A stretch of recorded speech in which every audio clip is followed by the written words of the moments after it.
Hi, welcome in. This is an original story from Hidden Revenge Family, and it took a turn you truly didn't see coming. Let's get into it. Rain hit the windows like it had something personal against this house. Not soft rain, not the kind you ignore. This was the kind that rattled glass, lit up the sky every few seconds, and made even a place like the Sterling mansion feel small for a second. Almost. I stood in the middle of the living room, leaning on a black carbon fiber cane that still felt foreign in my hand. The marble floor beneath me was spotless, too spotless. Someone had just polished it for tonight. You could practically eat off it. Not that I'd be invited to. Vanessa was pacing near the entrance heels, clicking like a metronome set to annoying. She had a tablet in one hand and a glass of white wine in the other, barking quiet instructions at the catering staff like she was running a military operation. Which was funny, considering she'd never lasted a single day in uniform. Those glasses go on the left side. No, your other left, she snapped, not even looking up. Typical. She didn't acknowledge me at first.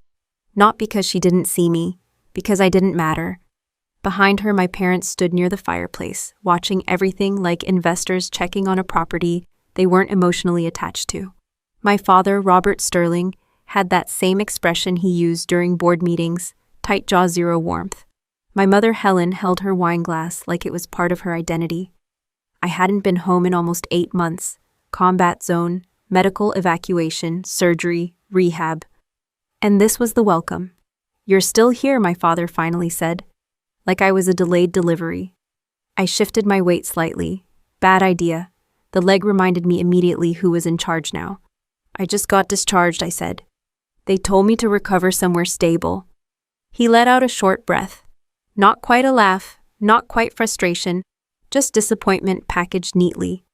"This isn't a recovery center, Clara." Of course it wasn't. It was a showroom. Vanessa finally turned, her eyes sliding over me from head to toe. She paused on the cane, then on the slight limp I couldn't fully hide. Her lips curved. Not a smile, something sharper. "Oh wow," she said, slow and light. "You actually came back like that." I didn't respond. I'd learned a long time ago that silence makes people show you who they really are. She walked closer, circling me once like she was inspecting damage on a used car. "You couldn't have given us a heads up," she asked.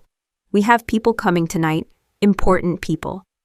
"I didn't think I needed permission to come home," I said. That landed, just not the way I wanted. My mother set her glass down.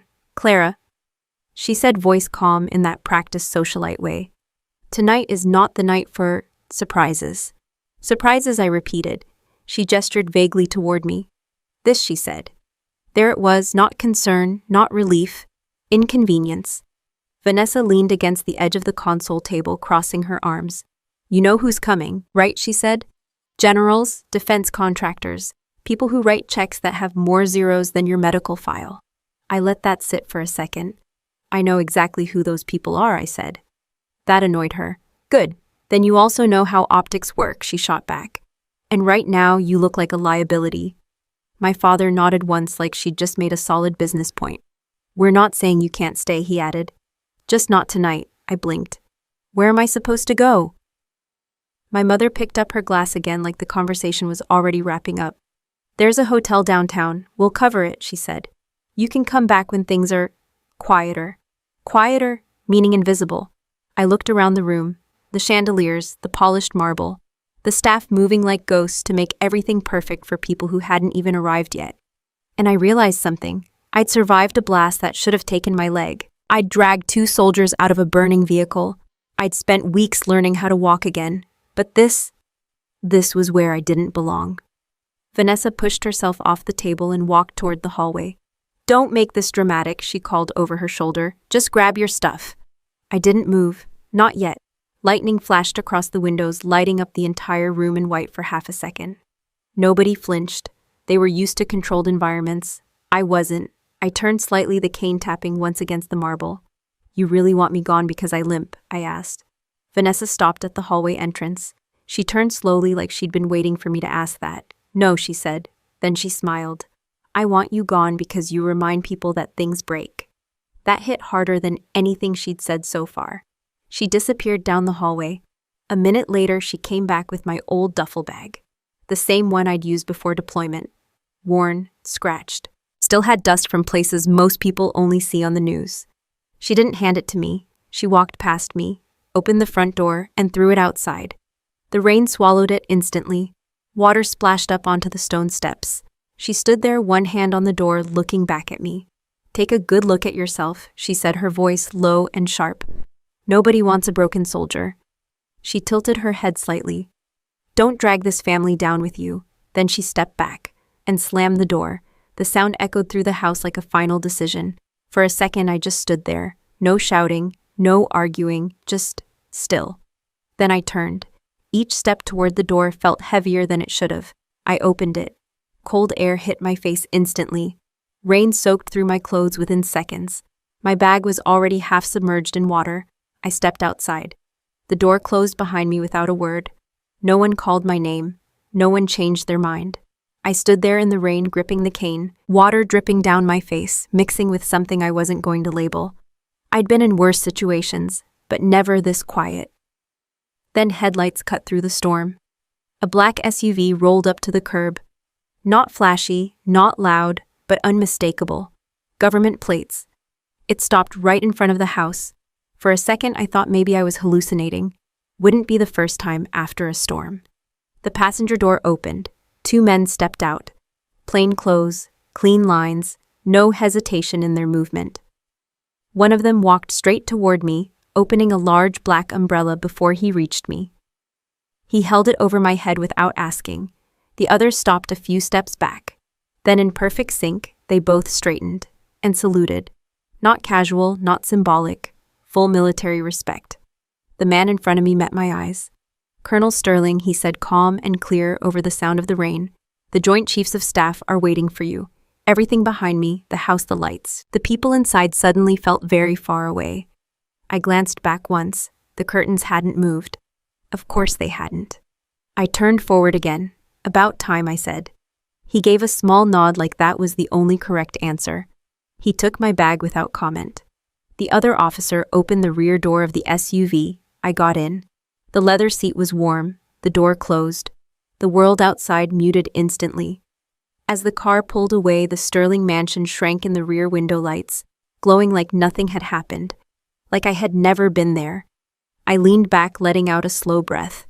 The pain in my leg was still there. The storm was still raging. But something had shifted. Not inside them.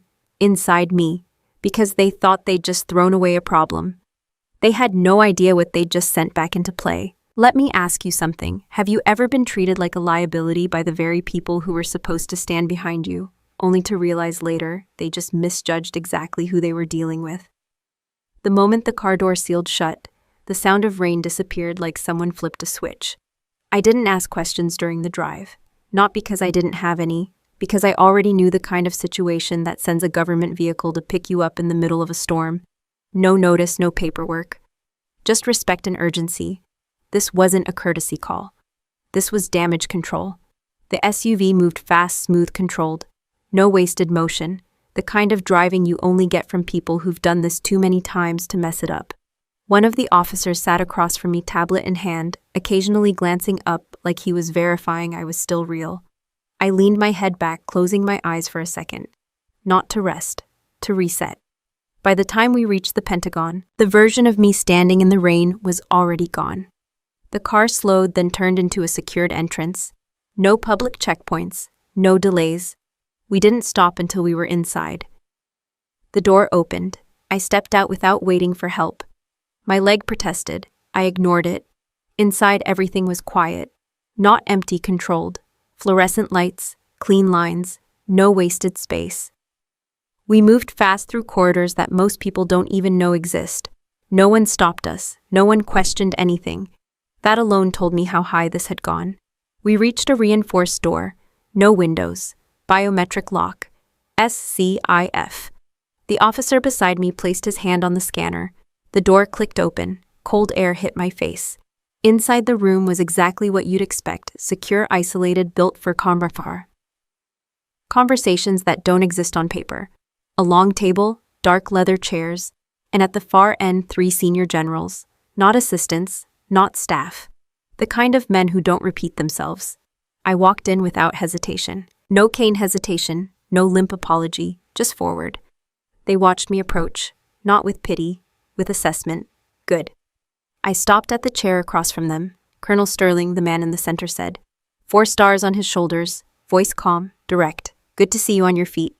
Working on it, sir, I replied. A slight nod. That was all I got, and all I needed. Sit, he said. I did. A tablet was already placed in front of me. Sealed, secured, waiting. We'll keep this simple, he continued. We have a failure point in military medical procurement. Equipment malfunction, multiple incidents.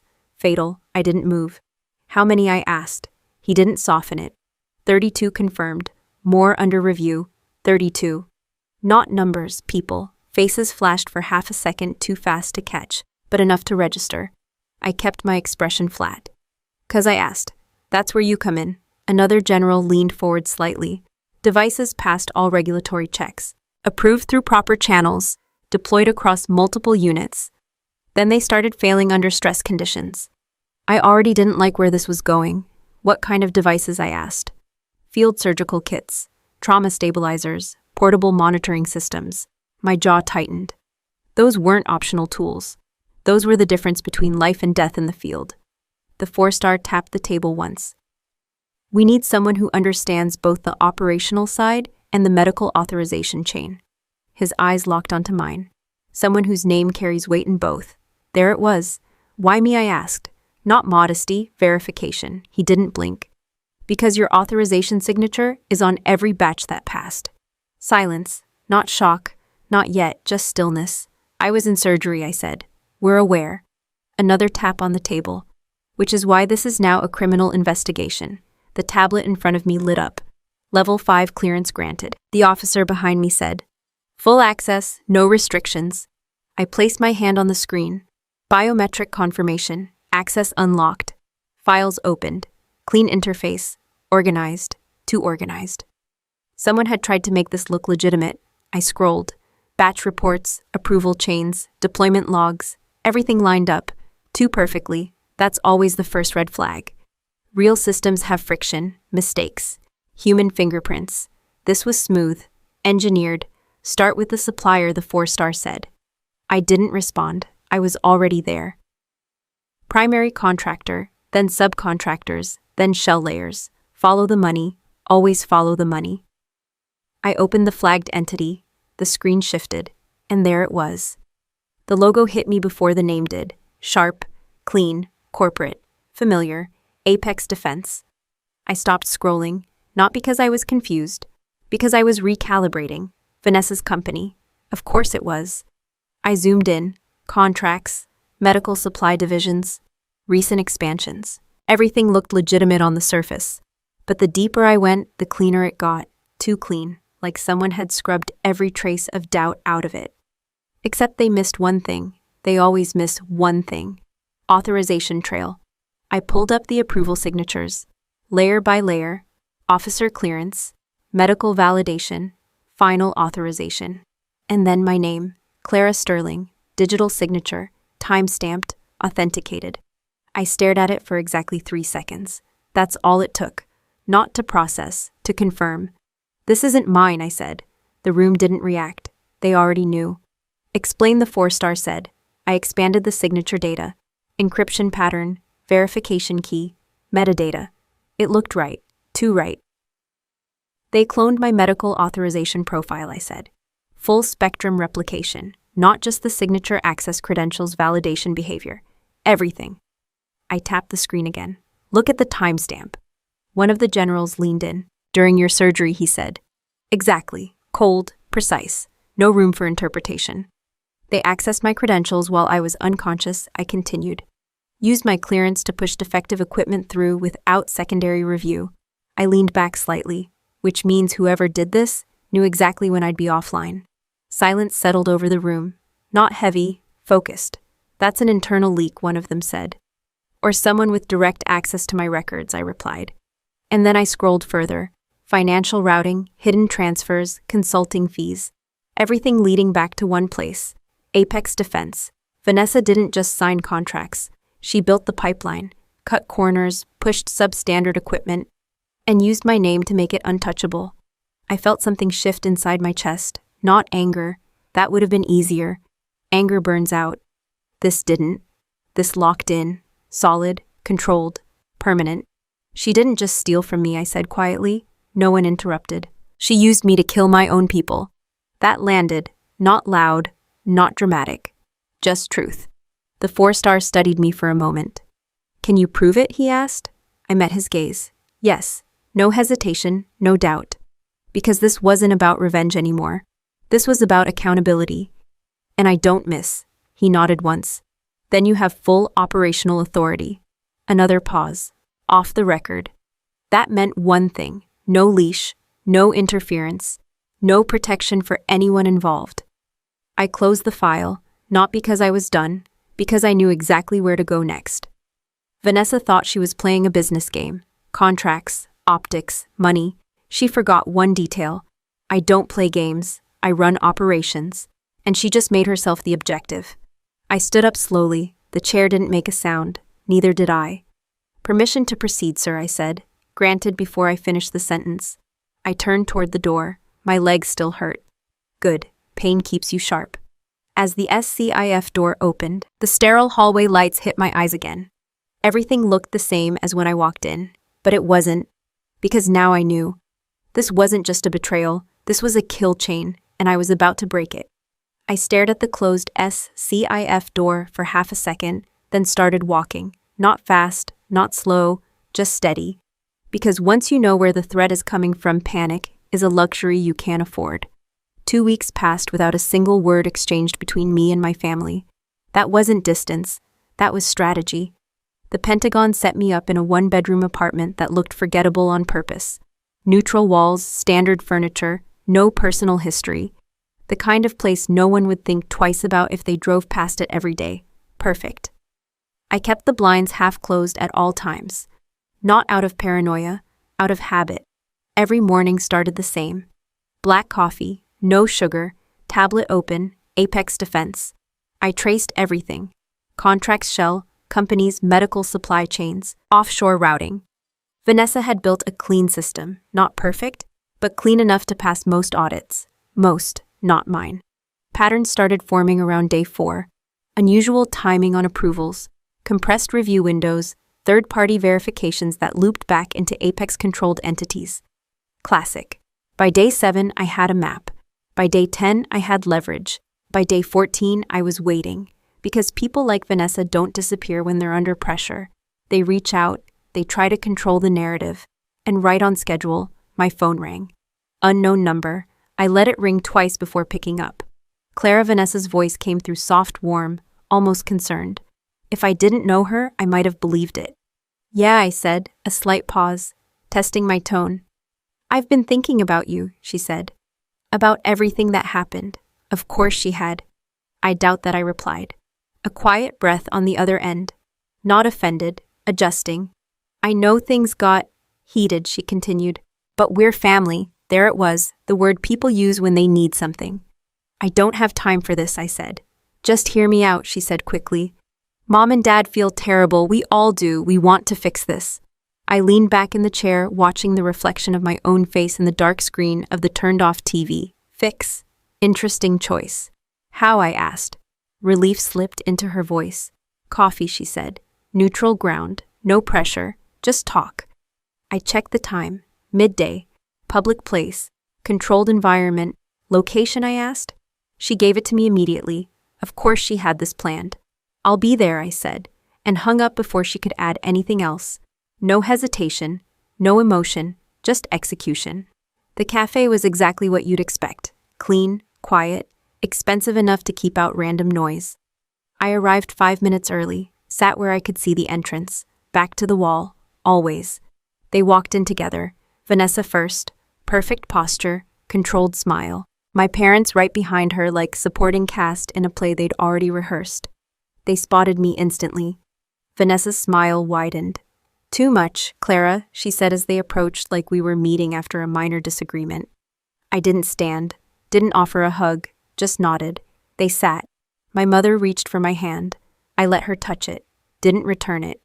We've been so worried about you, she said. No tremble in her voice. Professional concern. I'm fine, I said. My father cleared his throat. You look better, he added. Translation less embarrassing. Vanessa leaned forward slightly. We shouldn't have handled things the way we did, she said. That night was clear, I cut in. You didn't want me there. Silence. A quick glance passed between them. Reset. Vanessa smiled again. But we want to make things right, she said. There it was again. Want, not responsibility, not accountability, just desire. She reached into her designer bag and pulled out a document. Clean, official looking, she slid it across the table toward me. I talked to some people, she said. There are programs available. Support for veterans, disability assistance. You shouldn't have to struggle. I looked down at the paper, didn't touch it yet. You'd get monthly income, she continued. Medical coverage, stability, her voice was smooth, convincing, almost generous. Just sign and we'll take care of the rest, she added. There it was. Always comes down to a signature. I picked up the paper, hands steady, eyes scanning. Top section, federal formatting, legitimate structure, midsection, legal language, dense but clean, bottom section, signature line. And then the clause, buried but not hidden enough. Medical power of attorney. I didn't react, didn't blink, just kept reading like I hadn't seen it. 3 seconds. That's all it took. If I signed that, Vanessa would have full legal authority over my medical decisions, which meant she could declare me mentally unfit, institutionalize me, shut me down permanently, no testimony, no investigation, no problem. Clean solution. I almost respected it. Almost. You'd never have to worry again, Vanessa said softly. I looked up at her, met her eyes. She was watching me closely now, not relaxed anymore, waiting, measuring. Good. I let my hand tremble slightly, just enough, like I was overwhelmed, like I was considering it. Then I reached for my coffee and accidentally knocked it over. The cup tipped. Liquid spilled across the table. My mother gasped. Vanessa jumped back slightly, pulling her bag away. Oh my God, I'm so sorry, I said quickly, grabbing napkins. Clumsy, distracted. Exactly what they expected. Vanessa was already dabbing at the table, annoyed, but trying to hide it. It's fine, she said. Just careful. While she leaned over, focused on the mess I moved. Fast. Clean. From my sleeve, I slid out a micro device no bigger than a fingernail. Military grade. 0 signal leak. I reached across the table, pretending to help wipe near her bag, and attached it underneath. One press. Locked. Invisible. I pulled my hand back. No hesitation. No second glance. Vanessa sat back down, adjusting her bag without noticing anything. Perfect. I took a breath, let my shoulders drop slightly, played the part. This is a lot, I said, glancing at the paper again.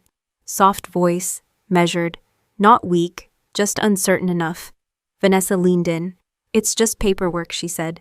We're trying to help you. Of course you are. I should read it more carefully, I said. Maybe take it home. A flicker of irritation crossed her face. Gone in a second. Of course, she said. Take your time. She didn't mean that, not even a little. I folded the paper slowly, carefully, like it mattered, because it did. Just not the way she thought. I appreciate it, I added. That surprised her. Good. We sat there for another few minutes. Small talk, pointless. They tried to act like things were normal. I let them, because the more comfortable they felt, the sloppier they'd get. Eventually we stood.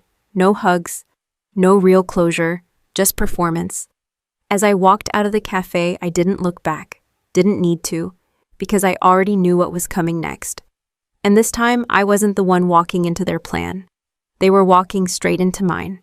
I locked the apartment door behind me and didn't turn on the lights, didn't need them. The layout was already memorized, every step, every corner. I dropped the folded document onto the table without looking at it and walked straight to the chair by the window. City noise filtered in faintly through the glass. Distant traffic, a siren somewhere far enough away to not matter. I sat down, pulled a small case from under the table, opened it. Inside, clean, organized, minimal. Headset, receiver, encryption unit. No labels, no branding, just function. I put the headset on and powered up the receiver. A soft tone confirmed connection, then silence. For a few seconds, nothing came through. That was normal. People don't incriminate themselves on schedule. I leaned back slightly, eyes half closed. listening, waiting. Then a faint sound, glass touching glass, a soft clink. Voices followed. Familiar, too familiar. "I'm telling you she bought it," Vanessa said, her tone relaxed, almost amused. I didn't move, didn't react, just listened. She looked like she was about to cry. My mother added a light laugh slipping into her voice. I almost felt bad. Almost.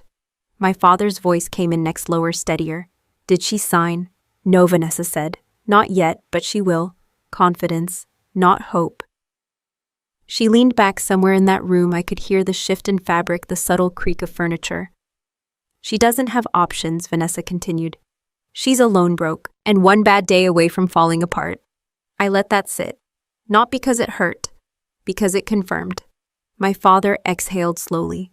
"You need to close this fast," he said. "The longer she's out there, the bigger the risk." There it was, risk, not daughter, not family, liability. "She'll sign," Vanessa repeated. I set it up perfectly. I adjusted the volume slightly. Every word came through clean now. "She thinks it's a disability support form," my mother said. Vanessa laughed. "Short, sharp, she didn't even question it," she said. "I mean, look at her. She can barely stand without that stick." I glanced down at the cane leaning against the table. Still there, still useful, just not the way they thought. My father's voice cut in again. "Once she signs, what's the timeline? Direct. Always business." Vanessa didn't hesitate. "Immediate," she said. "Medical power of attorney kicks in as soon as it's processed." A pause. "Then I can have her evaluated within hours." Evaluated. Nice word. Cleaner than what it actually meant. "And after that?" my mother asked. Vanessa's tone shifted. Colder, controlled. "She gets declared unfit," she said. "We move her into a private facility. Restricted access, no outside contact, without approval." Silence followed. Not hesitation. "Agreement," my father spoke next. "That removes her from any investigation," he said. "Exactly," Vanessa replied. No testimony, no credibility, a small clink of glass again. "Celebration, she becomes irrelevant," Vanessa added. I leaned forward slightly, not because I needed to hear better, because I needed to lock every word into place. My father let out a satisfied breath. "Good," he said. "Because if anything traces back, it won't." Vanessa cut in, confidence again, dangerous kind. I covered everything she said. Every contract, every approval, it all leads back to her signature, mine. "She signed off on those medical units," Vanessa continued. "On paper. This is her operation. I didn't blink, didn't move, just let it play." My mother spoke again, softer this time. "It's almost too easy," she said. Vanessa didn't laugh this time. "It's not easy," she said. "It's strategic." A pause. Then, "She's the perfect scapegoat." There it was, not sister, not problem, scapegoat. "Who's going to question it?" Vanessa added. "A decorated soldier comes back broken, unstable, making bad decisions under pressure." Her voice dropped slightly. "People expect that." My jaw tightened. Not visibly, internally, controlled. My father chuckled quietly. "Public perception works in our favor," he said. "No one wants to believe their heroes fall apart, but when they do, it makes the story cleaner. Cleaner." That word again. Everything had to be clean. Even betrayal. My mother sighed. "Well," she said, "I just hope she doesn't make this harder than it needs to be." Vanessa didn't respond immediately. When she did, her voice had no warmth left in it. "If she does," she said, "we adjust." That tone. That was the real Vanessa. Not the polished version, not the public one. The one that solves problems, no matter what they are. Then a new sound. Phone vibrating. Vanessa picked it up. I could hear the shift. The slight change in her breathing. Focus. "This better be important," she said. A different voice came through faintly on the other end. Male. Controlled. Didn't need to hear every word to understand the dynamic. He wasn't asking. He was informing. Vanessa listened for a few seconds, then her tone sharpened. "Yeah," she said. "We're on schedule." Another pause. Then "no delays," she added. "We're finishing this." I leaned forward, every sense locked in. "Listen carefully," Vanessa said, her voice dropping into something colder than before. "I want the psychiatrist ready." My pulse slowed. Not faster, slower, more focused. "Make sure he understands what he's being paid for," she continued. No hesitation, no questions. A faint response on the other end. Vanessa cut him off. "And get the transport ready," she said. Ambulance, full setup. My hand tightened slightly on the armrest. Sometime Friday morning, she went on. We'll bring her in under evaluation. She signs we process, and she disappears. Disappears. Not transferred, not treated. Gone. I didn't move, didn't react, but something inside me shifted. Final piece. Final confirmation. No loose ends. Vanessa finished. I'm not letting this blow back on us. The call ended. Silence filled the room on their side. Then my father spoke quieter now. Are you sure this is necessary? Vanessa didn't hesitate. She's a threat, she said, and threats get neutralized. Simple, efficient, final. I reached up and slowly removed the headset. The room around me stayed dark, unchanged. But nothing about this situation was the same anymore.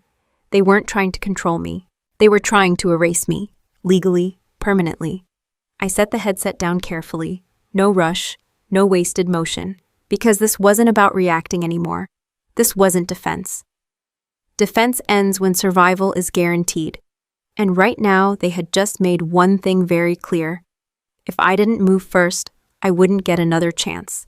I stood up slowly. My leg protested again. Good. Pain reminds you what's real. I picked up the folded document from the table, looked at it one more time, then set it back down. Useless now, because the plan had changed. Not theirs. Mine. I walked to the window and pulled the blinds open just enough to look out. The city kept moving. Didn't care. Didn't notice. It never does. I exhaled once, slow, controlled. They thought they were setting a trap. They thought Friday was the end of the problem. They were wrong, because they just crossed a line you don't come back from. This wasn't about money anymore. This wasn't about reputation. This was about survival, and I don't lose those. I turned away from the window, reached for my phone, and started moving pieces into place. The defensive plan was over. Now it was a hunt. I slid the earpiece into place and stepped out of the service elevator like I belonged there. Thursday night, one night before they planned to erase me. Perfect timing. The Ritz-Carlton lobby was glowing polished floors, soft lighting. People dressed like money had no ceiling. Apex defense banners lined the entrance to the ballroom. Clean branding, strong messaging. Everything about it said, control. Vanessa's favorite illusion. I adjusted the collar of the catering uniform and picked up a tray from the service station without breaking stride. Head down just enough, eyes up just enough. Invisible, that's the trick. People don't see what they don't respect. And nobody respects the help. Inside the ballroom, the air smelled like expensive perfume and quiet deals. Laughter bounced between clusters of men in suits and uniforms. Real ones. The kind who make decisions that never get announced publicly. I moved through them like background noise.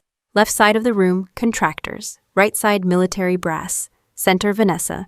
She stood under a soft spotlight glass in hand smile calibrated for maximum effect. She was mid-conversation with a 2-star general and a civilian executive I recognized from procurement. She laughed at something that wasn't funny. They loved her, of course they did. She delivered results on paper. And paper is what most people live by. I didn't slow down, cut behind the bar, through the swinging doors, into the service corridor. The noise dropped instantly. Different world back here. Fluorescent lights. Staff moving fast. No eye contact. No small talk. I kept walking, past the kitchen, past storage, toward the restricted access door at the end of the hall, keypad, camera above it. I set the tray down and pulled a small device from my pocket. 2 taps. The camera looped its last 30 seconds. No alarms, no alerts, just silence. I entered the code. Not guessed, not hacked in real time, pre-collected. Doors always open for someone who knows how they're built. The lock clicked. I stepped inside. The server room was colder than the hallway. Racks lined both sides, blinking quietly.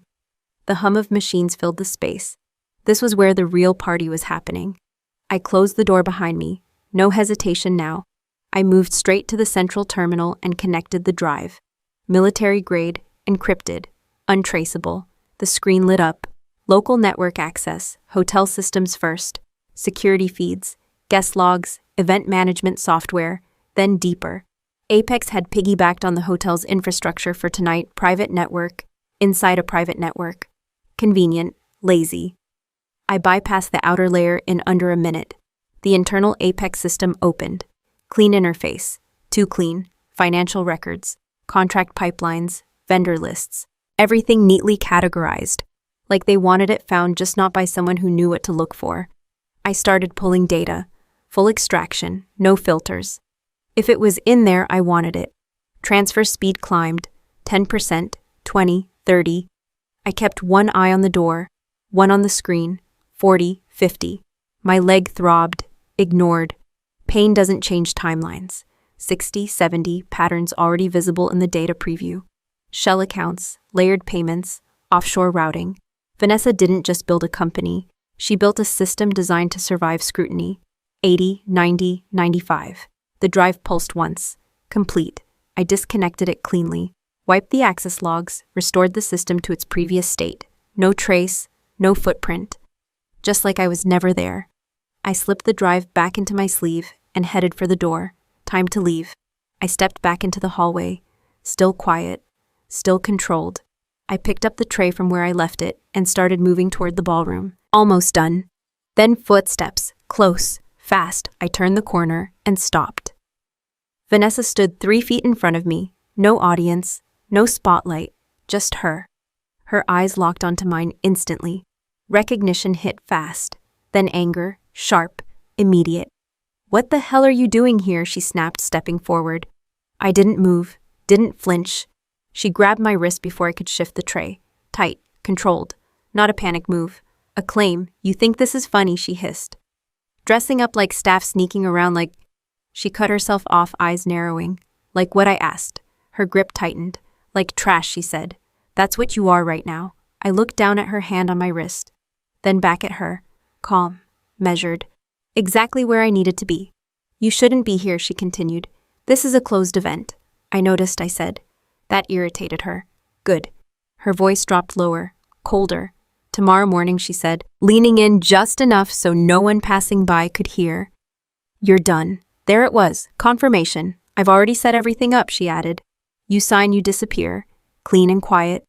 Her eyes searched my face, looking for fear, for hesitation, for anything she could use. She didn't find it. "Or maybe you don't sign," she went on. "Doesn't really matter. Either way, you're not walking out of this." I let a second pass, then another, just enough silence to make her uncomfortable. Then I slowly pulled my wrist free. No force, no struggle, just control. I set the tray down on a nearby service cart, adjusted the collar of the uniform like this was just another shift. Then I looked at her. Really looked. Not as a sister, not as family, as a target. And for the first time I smiled. Not polite, not forced, cold. "You should enjoy the champagne tonight, Vanessa," I said quietly. Her expression flickered, just for a second, because something in my tone didn't match the situation she thought she was in. "Why?" she asked. I held her gaze. "Because it's your last one." Silence. Not long, but enough. Enough for her instincts to register something was off. Her grip on control slipped just slightly. "What did you do?" she asked. I didn't answer, didn't need to. I picked up the tray again, turned, and walked past her. No rush, no fear, just forward. Behind me I could feel her watching, trying to process, trying to catch up, but she was already late. Because while she was planning my disappearance, I had already secured her downfall. I pushed through the service doors and stepped back into the main corridor. Noise returned, movement returned. Normal returned, but nothing about this night was normal anymore. Because the next time we saw each other, it wouldn't be in a hallway. It would be somewhere she couldn't control. And this time, she wouldn't be the one running the room. I took a slow sip of black tea and didn't look at the door when the first knock came. It wasn't really a knock, more like someone testing how much force it would take to break through, right on time. I set the cup down carefully on the table, aligning it with the edge out of habit. The apartment was quiet. Clean, no loose items, no clutter, everything where it needed to be, because today wasn't a surprise. It was scheduled. The second hit came harder, wood strained, a voice followed. Clara Sterling opened the door. I didn't move, didn't answer, let them escalate. They always do. The third hit wasn't a hit. It was a breach. The door flew open, slamming against the wall with enough force to leave a mark. Heavy footsteps flooded in immediately after. Vanessa entered first.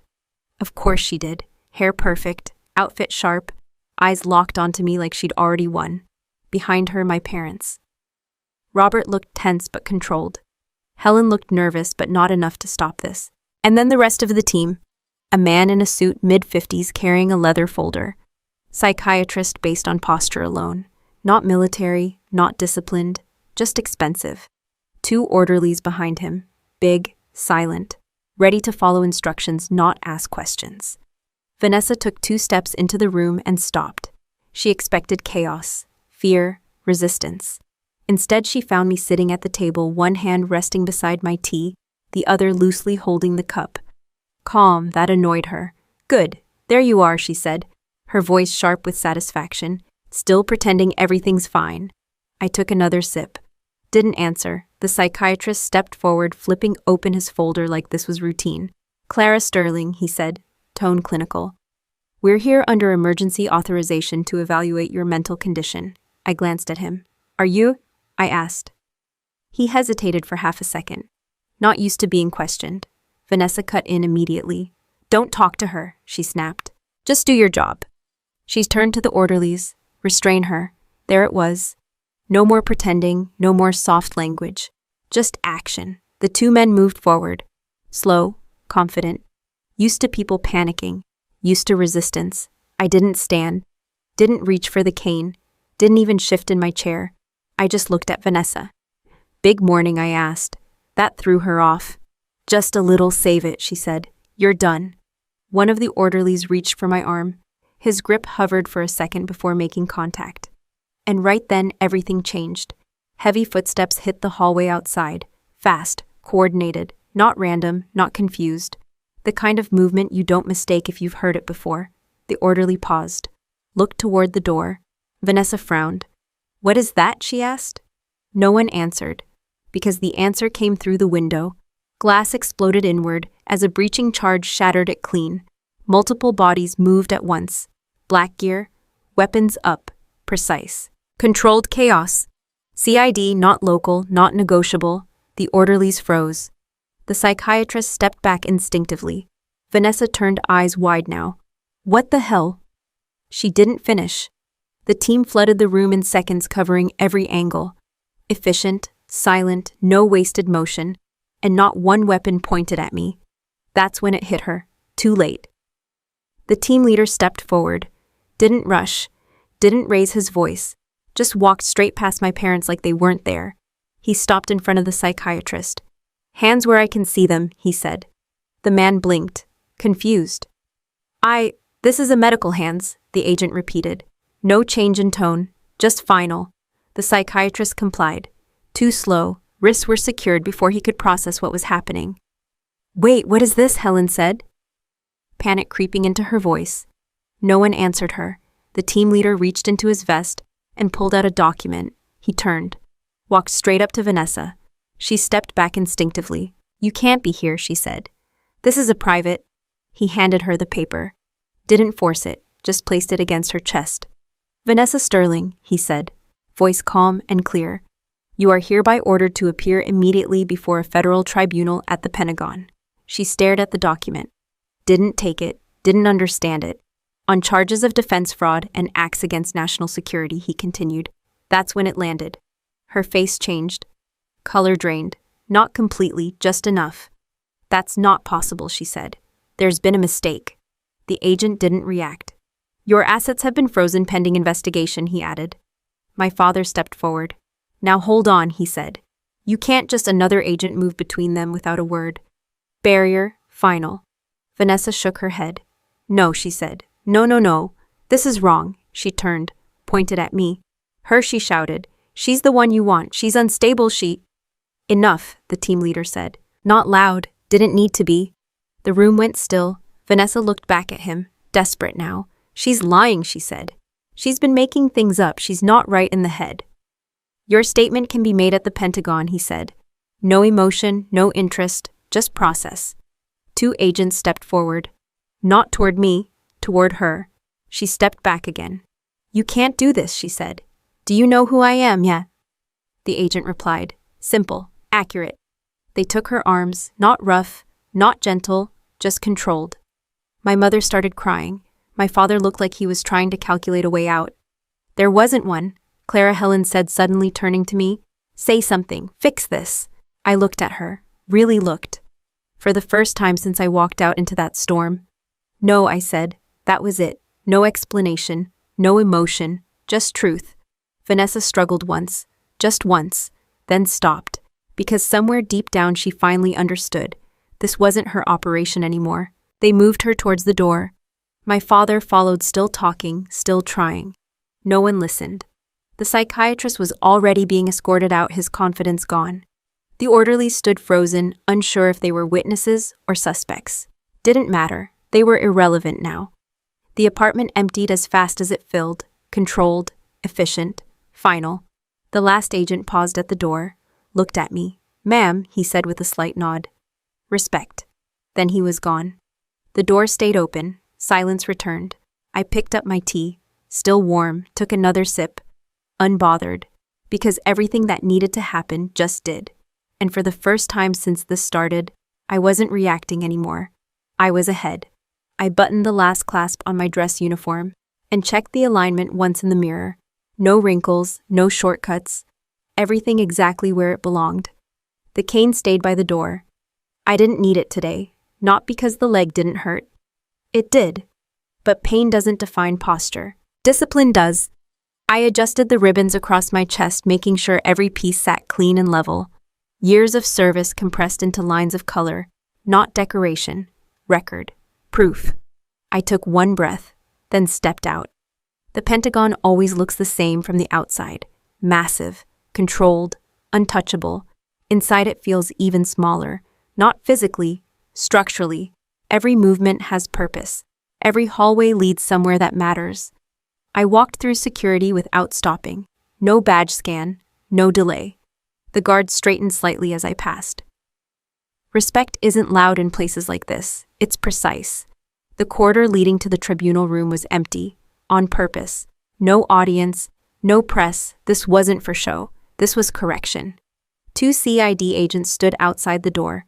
They didn't ask for identification. They didn't need to. One of them reached for the handle, paused, looked at me. Ready, ma'am, he asked. I met his eyes. Yes. He opened the door. The room was larger than most conference halls. Mahogany tables stretching down the center, high ceilings, clean lighting, no distractions. Vanessa stood on the far side, hands free but guarded, posture straight, chin up, still playing the part. My parents sat beside her, not composed, not calm. My mother's eyes were red. My father looked like he hadn't slept. Good. Vanessa spotted me immediately and smiled. That was the first mistake. Relief slipped into her expression. Not full, just enough. She thought I was there as part of the problem, not the solution.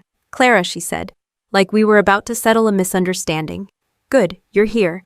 This is getting out of hand. I didn't respond, didn't slow down. I walked past her, straight down the center of the room, to the empty chair at the head of the table, and stopped. Behind me I heard the door open again. Heavy, deliberate. Multiple footsteps entered. Vanessa turned, still confident, still assuming. Then she saw who walked in. The Joint Chiefs of Staff. Not one, not two, all of them. Full presence, full authority. They moved into position with quiet precision, taking their seats along both sides of the table. Vanessa's smile faded. Not completely, not yet. She adjusted her posture. Reset, damage control. Gentlemen, she said, stepping forward slightly. I believe there's been a serious misunderstanding. My legal team. No one acknowledged her, not a glance, not a nod. They waited, because they weren't there for her. They were waiting for me. The 4-star from the SCIF entered last. Same expression, same control. He stepped inside. The room shifted. Not physically, but in weight. He looked at me, just once. Then he stopped, and raised his hand. Every general in the room followed. In perfect sync. They saluted, sharp, clean, unquestionable. Welcome back, Colonel Sterling, he said. No one spoke, no one moved, because that was the moment everything broke. Vanessa's face went blank, not confused, not angry, empty, like her brain needed a second to catch up to reality. My mother's mouth opened slightly. My father's shoulders dropped. Just enough. I returned the salute, held it, then lowered my hand, and took the seat at the head of the table. No hesitation, no ceremony, just position. Vanessa finally found her voice. "This is ridiculous," she said, her tone sharper now. "What is this?" "Some kind of sit," the 4-star said. One word, flat, final. She froze, then slowly sat down, because even she knew when the room wasn't hers anymore. I placed a small drive on the table in front of me, centered, deliberate. No one asked what it was. They already knew. I rested my hands lightly on the table, looked directly at Vanessa, for the first time since this started, not as someone reacting, but as someone in control. "You built a clean system," I said. My voice was steady, measured, no emotion, just fact.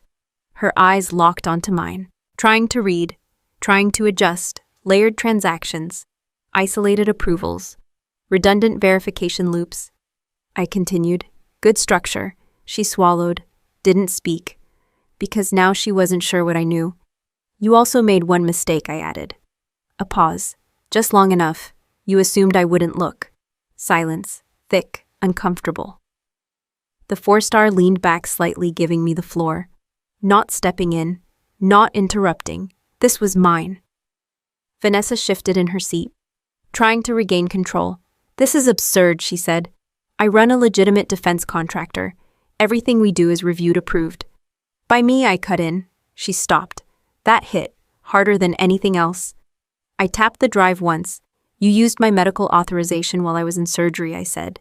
Cloned my credentials, pushed defective equipment through under my name. Her composure cracked. Just slightly, my father looked at her. Really looked. For the first time. "What is she talking about?" he asked. Vanessa didn't answer, because she couldn't. I leaned forward. Not aggressively, just enough to close the distance. 32 confirmed deaths, I said. "All tied to your supply chain." My mother covered her mouth. My father went still. Vanessa shook her head. "No," she said. "That's not it is," I said. "No volume, no force, just certainty. And you tried to bury it," I added, "by burying me." That landed differently, because now they understood the full picture. Not just fraud, not just money, survival, my survival. Vanessa's hands tightened on the edge of the table. "You don't have proof," she said. I slid the drive forward, across the table, toward the center. Every eye followed it. "Everything is in there," I said. Financial records, authorization logs, internal communications. I paused, then added, "And your voice." That's when it hit her. Not the data, the recording.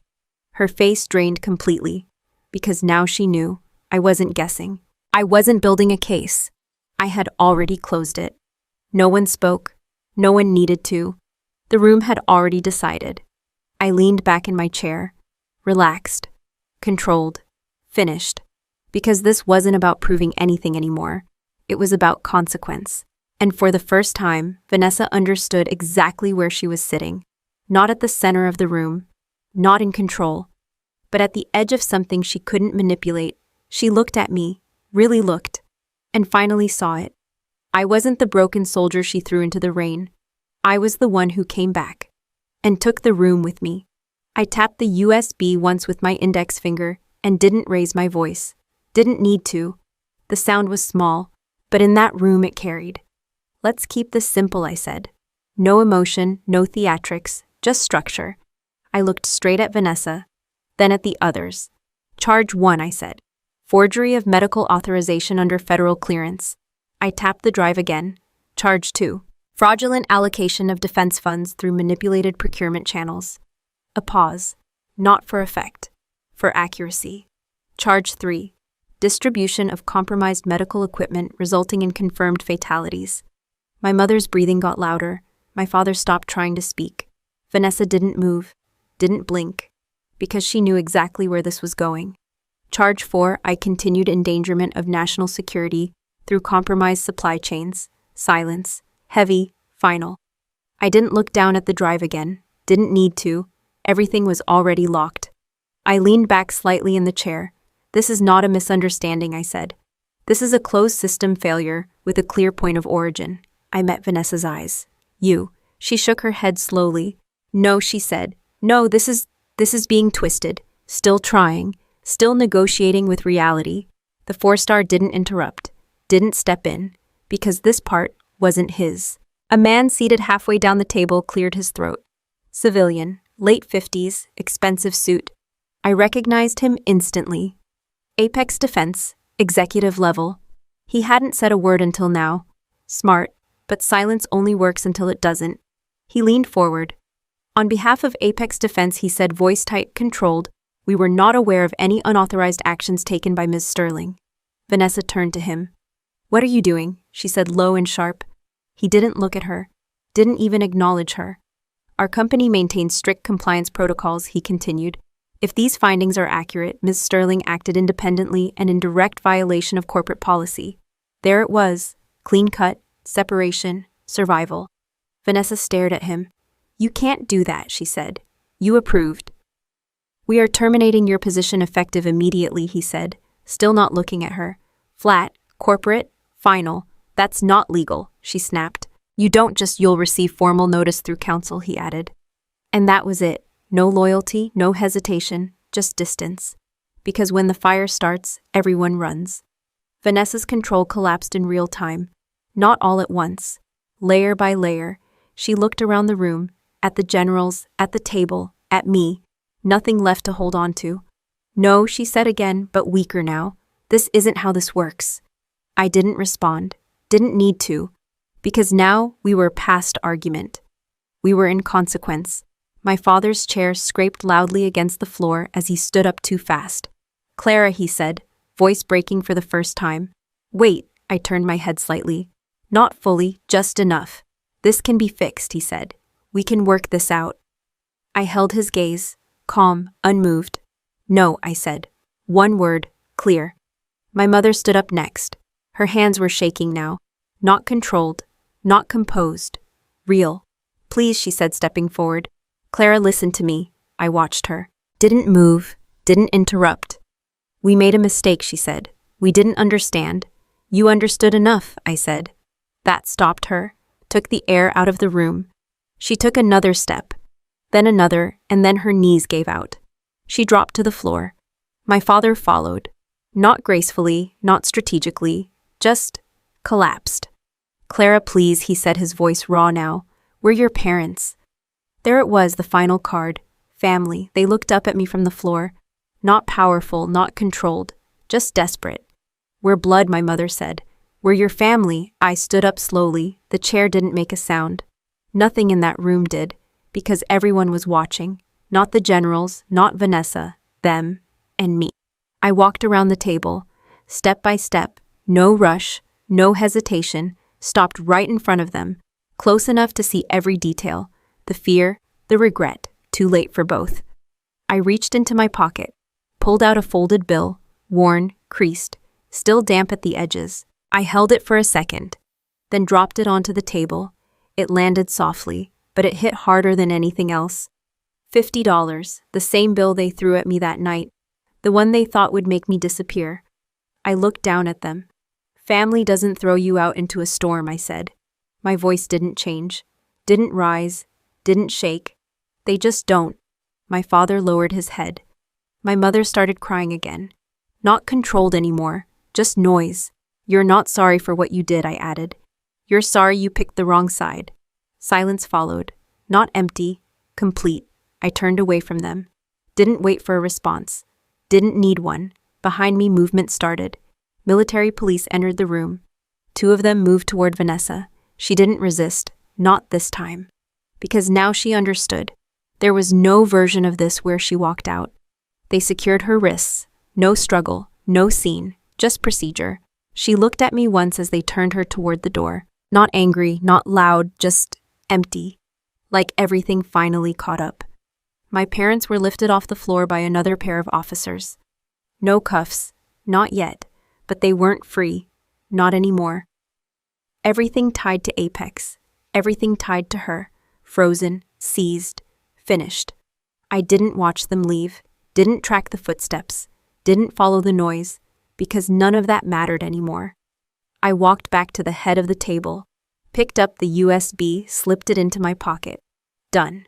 The 4 stars stood. The others followed. No applause, no speeches, just acknowledgement. He gave me a single nod. Respect.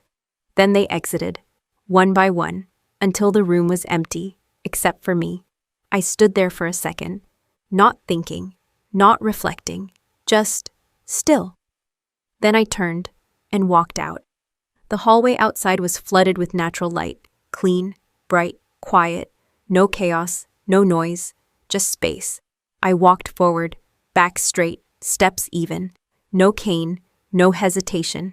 Every movement mine. No one stopped me. No one questioned me, because they knew this wasn't the same person who walked in weeks ago. That version stayed in the rain. This one walked out on her own terms. I didn't look back. Not at the room, not at the doors, not at anything behind me, because there was nothing left there worth carrying, just consequences. And those belonged to them. I kept walking, straight down the corridor, into the light. And for the first time I wasn't carrying anything I didn't choose. Not the past, not the pain, not them. Just forward, just free.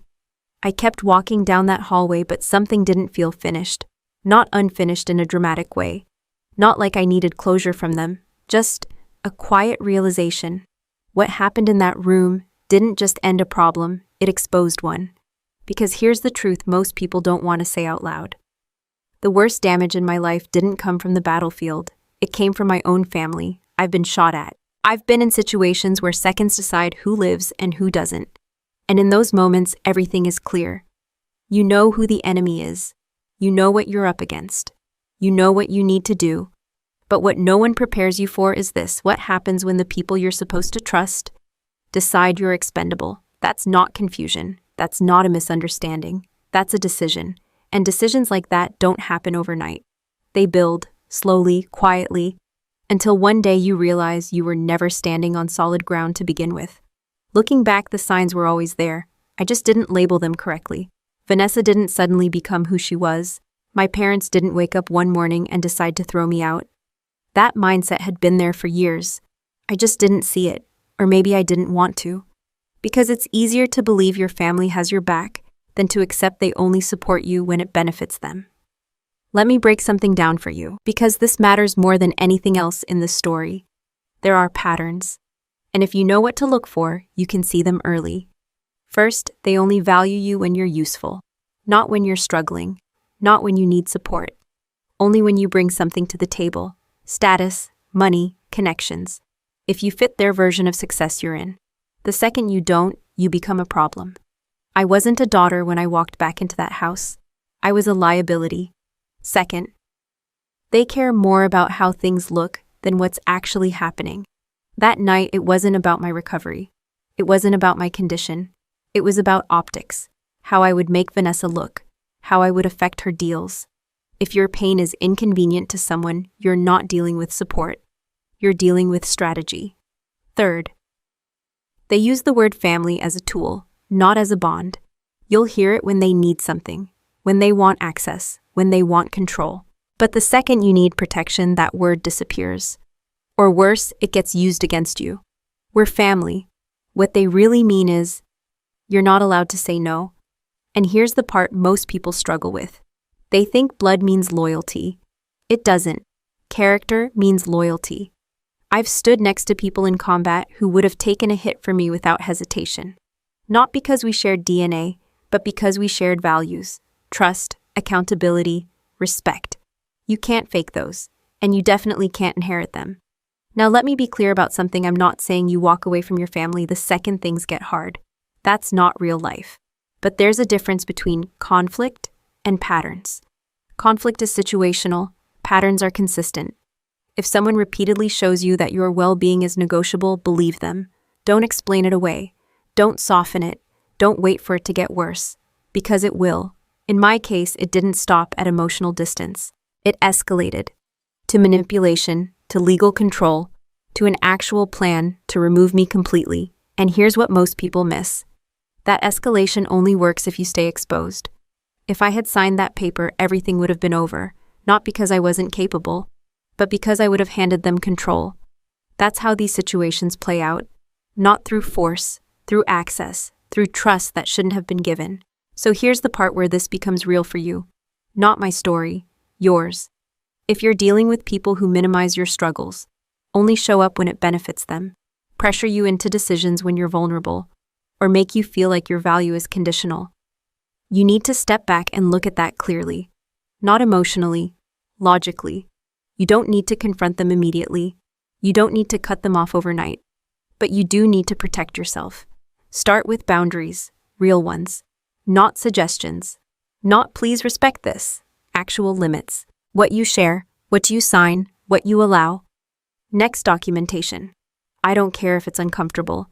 Keep records, messages, agreements. Anything that can be twisted later, you lock it down now, because once things escalate, memory doesn't matter.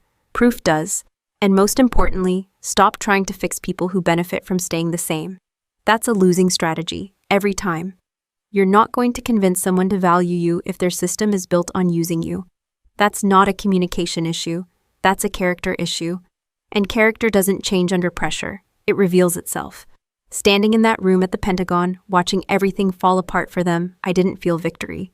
Not the way people imagine it. No rush, no satisfaction, just clarity. They didn't lose me that night in the storm. They revealed who they were.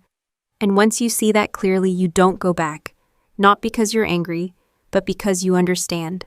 There's a difference. And that difference is what keeps you free. Because at the end of the day, they took a lot from me. Time, trust, the idea of what family was supposed to be. But there's one thing they couldn't take: control. And once you understand how to protect that, everything else becomes replaceable. I set the cup down on the counter and watched the steam fade instead of rushing to the next move. That's the part most people get wrong. They think control comes from acting fast. It doesn't. It comes from acting right. I didn't win because I was stronger than Vanessa. I didn't win because I had better connections. And I definitely didn't win because I got lucky. I won because I stayed calm when everything around me was designed to make me react. That's it, simple, but not easy. Because when someone humiliates you, threatens you, tries to erase you, your first instinct is to fight back immediately. Say something, do something, prove something. And that's exactly where most people lose. Because the moment you react emotionally, you hand over control. I've seen it too many times. In the field, in negotiations, in life. The person who reacts first usually loses. The person who observes first usually wins. Let me break down exactly what I did.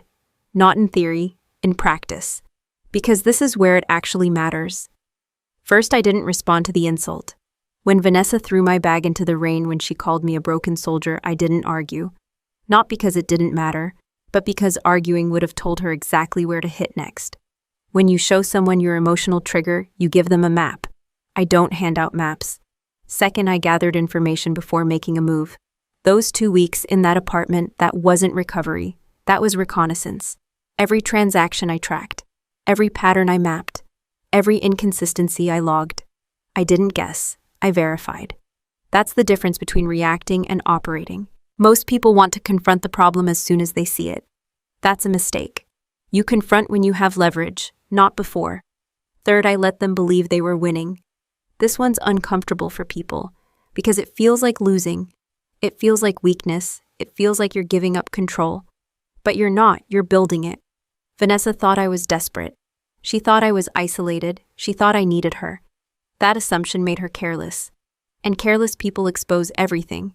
If I had pushed back early, she would have tightened her system, covered her tracks, closed access points. Instead, she walked right into her own setup. Fourth, I controlled timing. Not speed, timing. There's a difference. Anyone can act fast. Very few people know when to act. I didn't move when I was ready. I moved when the situation was ready, when I had evidence, when I had position, when I had support. When the outcome was already predictable. That's when you move. Once, clean, final. No back and forth, no second attempt. One move. That's all you need if it's done right. Now here's where this applies to you.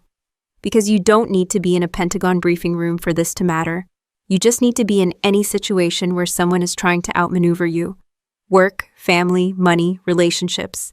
It's all the same structure. If someone is trying to push you into a decision, slow down. If someone is creating urgency, question it.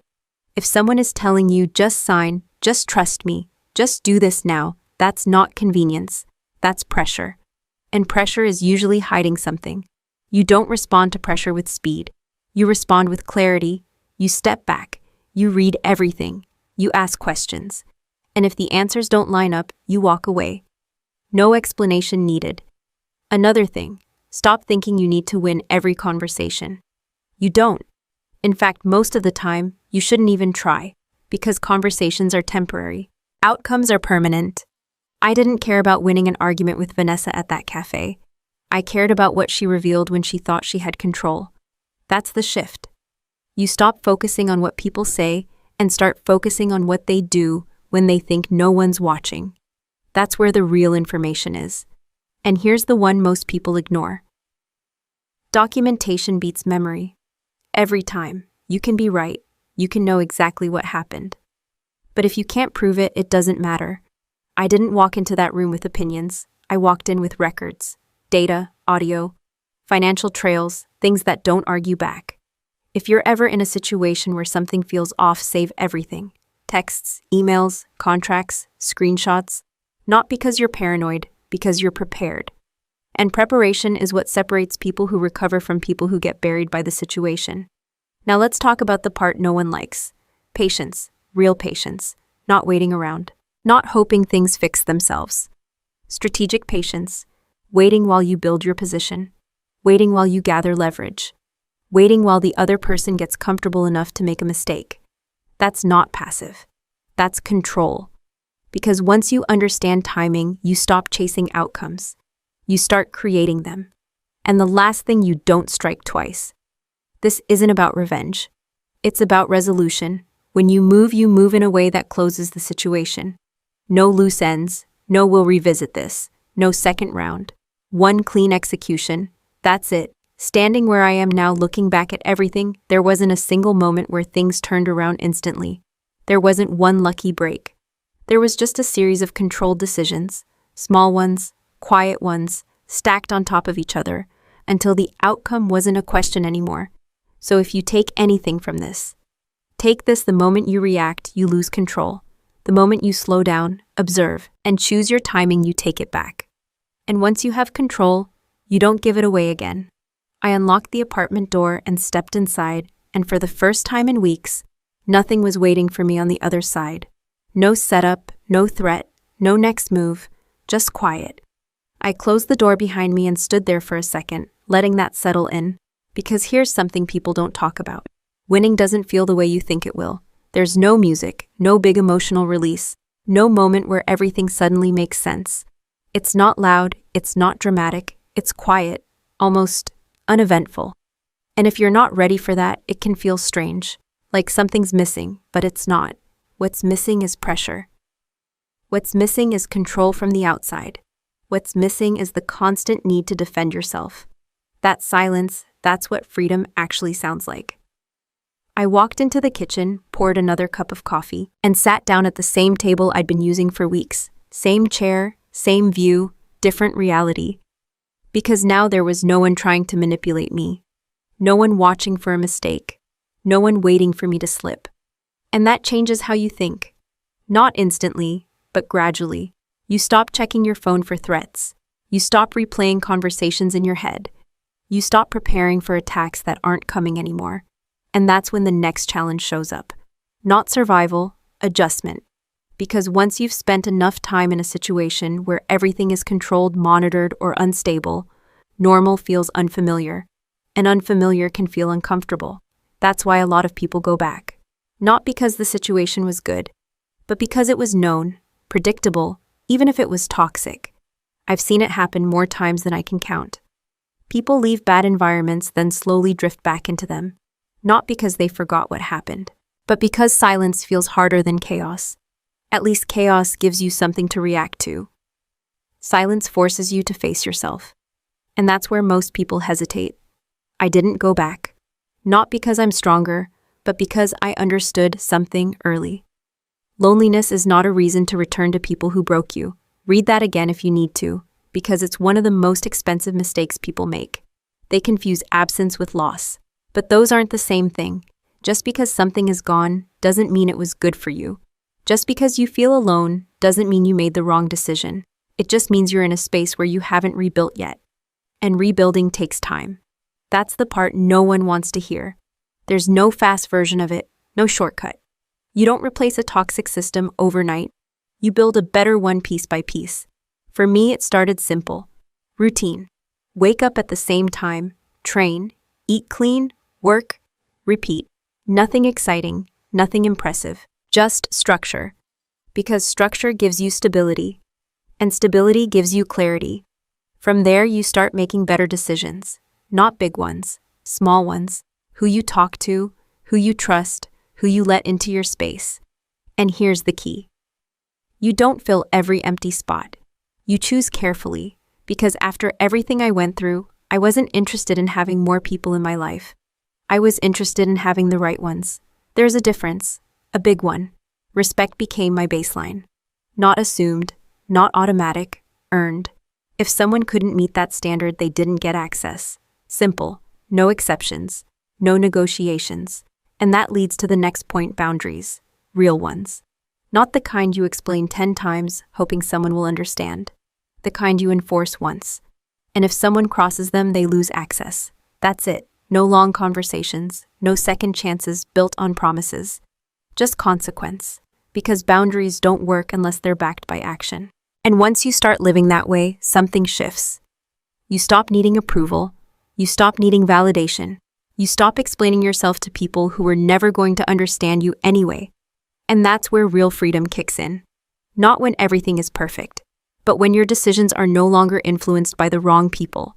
That's the goal. Not happiness, not perfection, control. The right kind, internal, steady, unshakable. There's one more thing people don't like to admit. Closure doesn't come from them. It doesn't come from an apology. It doesn't come from a conversation where everything gets resolved neatly. It comes from you deciding you don't need any of that to move forward. I didn't get closure from my family. I got clarity, and that was enough. Because clarity lets you move on without questions, without second guessing, without looking back. I finished my coffee and set the cup down. Same table, same room, different weight, or no weight at all. I stood up, grabbed my jacket, and headed for the door. No hesitation, no pause. Because there was nothing behind me worth revisiting. And everything in front of me was mine to build. You don't need everyone to understand your story. You don't need everyone to agree with your decisions. You don't need to explain why you walked away. You just need to stop letting the wrong people write your life for you. That's it. Once you do that, everything changes. Not all at once, but enough.